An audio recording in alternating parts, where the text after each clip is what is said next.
Today is a feast, a solemnity of all saints, named and unnamed. Therefore, it is the feast of the reality that sanctity is exactly what the first reading talks about. That horde of 144,000, all dressed, all washed in the blood of the Lamb.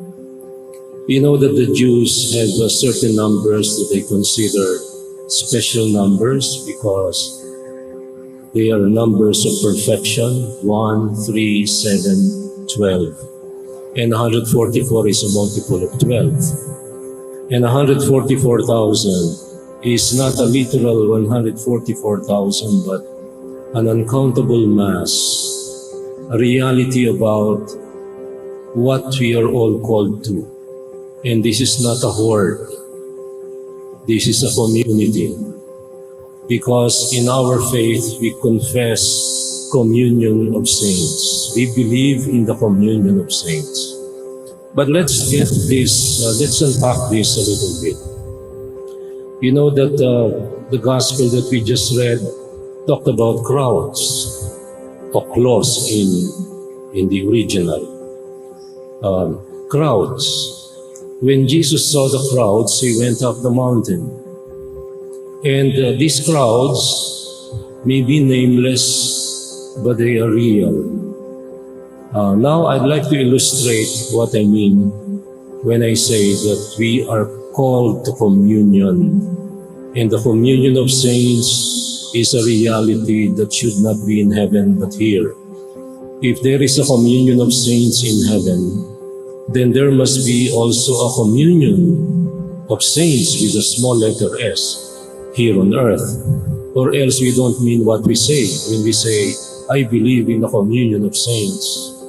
Because saints with a capital letter S already enjoying life eternal with God. And saints with a small letter S are right here, right now, right where you are. And we are part of it. And we are professing it.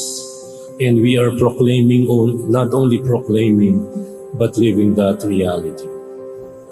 Let me now tell you some little bits of bad news so that I can use that as the framework for the good news that we all should dwell on today. William Golding wrote a very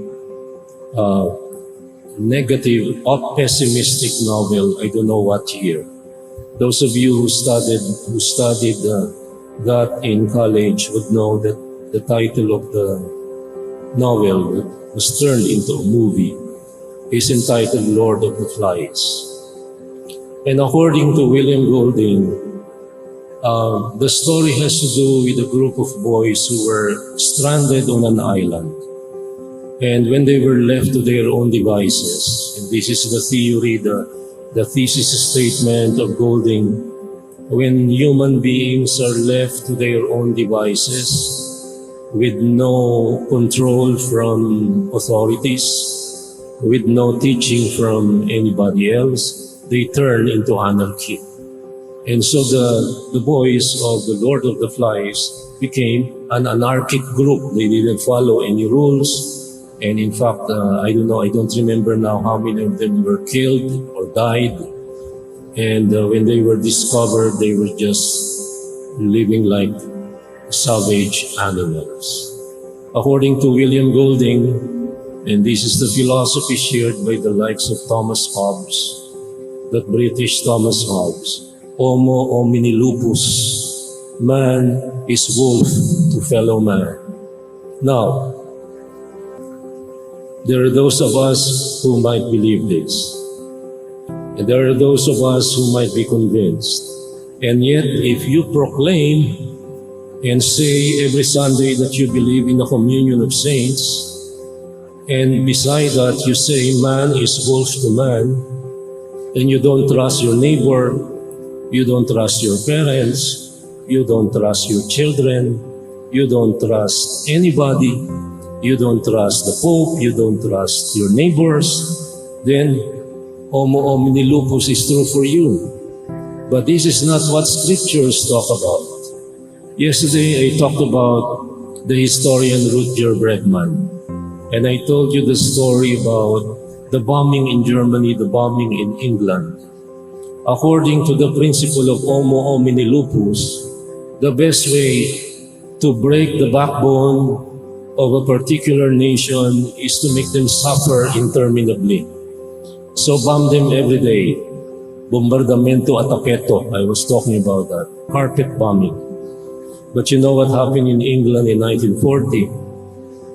Because of the bombing of London and elsewhere, the English people, and it has nothing to do with Churchill, the English people rallied behind each other, and God saved the day for them. And then 4 years after, they returned the favor, and they bombed Germany. And the German people, it has nothing to do with Hitler, the German people rallied behind each other, and their economy shut up. I see this just a few months ago when there was so much hunger. Somebody who was a nobody just thought about placing a few groceries and a few unneeded items out on the side of the road and called it a community pantry. And it caught fire. It was exported to other countries.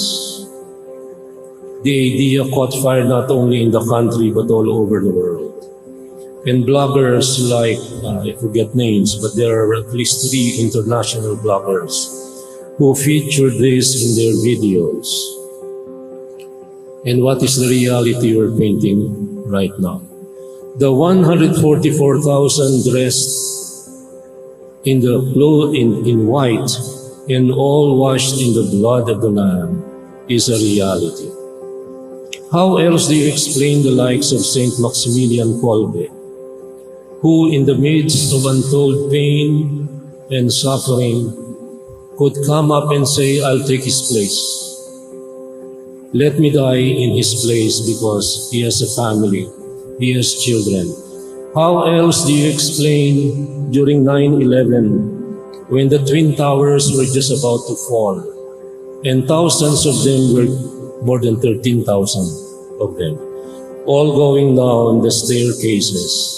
And how else do you explain people telling others, you go ahead, you're younger, I'm old, I'm too slow, you're healthier, you go ahead and save yourself and fend for your family? How else do you explain the fact that about 15 years ago when there was this tragedy in Ginsaugon, Leyte, when a mountain fell on a school and buried hundreds of others because of certain people's inhumanity to fellow men?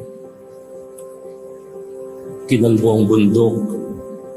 It was raped, pillaged, and plundered by a few who only thought of themselves. How else do you explain the reality that when they saw somebody bringing that much needed food and drink and water, they all fell in line quietly? I was in Baltimore then and I was looking at it in real time when TV was the only thing I had, when there was no Facebook yet and other social media. And I was looking at the video live beamed from Leyte. And at the end of the line was a little girl of about 9 years old. The goods were disappearing very fast because there were more people than there was food. And when it was her turn, there was nothing left but a half-rotten banana. But when the people gave her that half-rotten banana, the cameraman, an American, panned and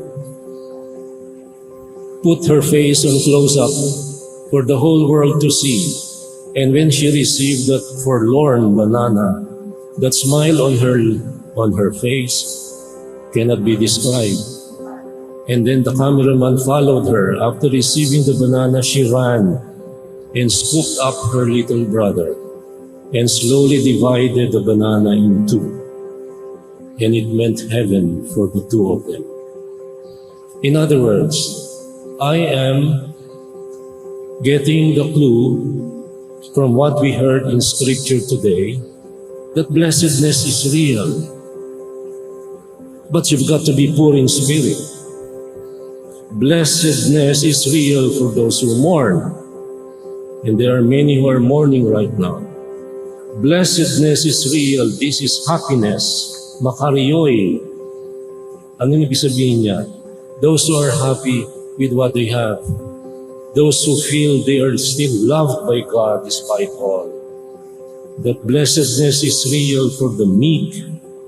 That blessedness is real for those who want and who are in want. That blessedness is real for the merciful and for the clean of heart and for the peacemakers, for they will be called children of God. And blessedness is real for the persecuted. In other words, the question is this: where do we belong? According to science, all our forefathers are in our DNA. We share in the communion of DNA. Your grandparents and your great-grandparents are living in you because they passed on to you their genes. So if scientifically we all belong in the communion of DNA, in the communion of our personhood, in the communion of the fact that we Filipinos share the DNA with Malaysians, Malayo-Indonesian race, that we all share certain commonalities with other nations and other races, then racism cannot be blessed because you're going against nature. Now, if nature tells us that we are born to be noble, that we are born to be great, that we have the capacity to be blessed and happy despite what we have, despite who we are, and not according to what other people would make of us. Despite the rottenness of our political systems, we can still be happy and blessed and holy. Then take it from nature. Take it from our makeup, genetic makeup. Take it from the Lord. Rejoice and be glad, for your reward will be great in heaven.